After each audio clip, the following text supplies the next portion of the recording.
একটা লোকে আমারও একটা হুমকি দিয়ে বলতেছে, উনি থানার দারোগা সাহেব, শহীদ দারোগা বলছে, উনি এ কথা বলে আমার হুমকি দিছে যে তোমার বড় ভাই রফিকে তোমার বিরুদ্ধে মামলা করছে। তো মামলাটা করছে কখন স্যার? একটা ছোটোখাটো দোকানদারি করি, দীর্ঘদিন আমি সৌদি আরব ছিলাম, আমি এখন অসুস্থর কারণে দেশও একটা ছোটোখাটো সাপ দোকান দিয়ে আমি ব্যবসা বাণিজ্য করতে আসি, মানে মোটামুটি কোনোরকম আমার সংসারটা চলে। একটা লোকে আমার হুমকি ধমকি দিছে যে বড় ভাই বলে আমার জন্য মামলা করছে, বড় ভাই রফিকুল্লাহ কত তোমার বিরুদ্ধে মামলা করছে।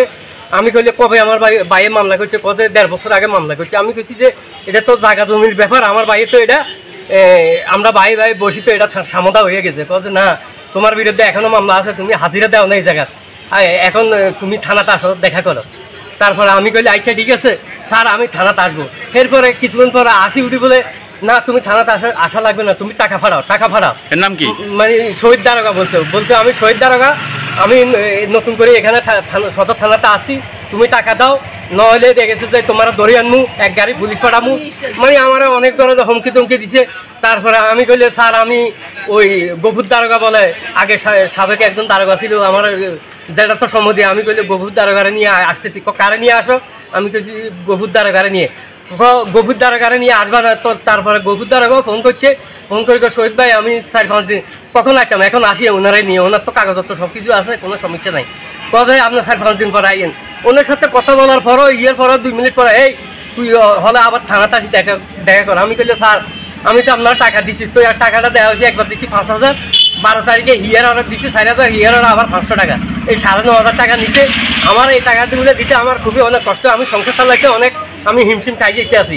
আমি এখন আপনাদের কাছে জানতে চাই, আপনারা এটা তদন্ত করে থানায় ওসি সাহেব আছে, মানে এগুলো উপস্থাপন করার নয় আমার কে আমার পিছনে লাগছে, আমি এটা সঠিক বিচার চাই।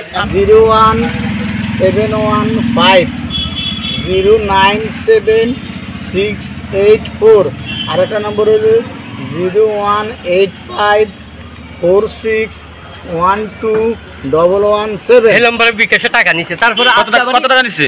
মোট 9,500 টাকা নিচ্ছে। আজকে আবারই আমার বলে তুমি কোথায় আছো? আমি কইলে স্যার আমি তো বাড়িতে আছি। কথা এই মুহূর্তে তুই থানাটা? আমি কইলে ঠিক আছে স্যার আমি আসতেছি। তো এরপরে কিছুক্ষণ পর আবার ফোন করি এই তুই কিন্তু আমার থানাতে আসবি না। আমি কইলে কেন স্যার? আমি থানাতে আজকে যেমন আমি আসবো, আমার কেন এত হয়রানি করতেছেন?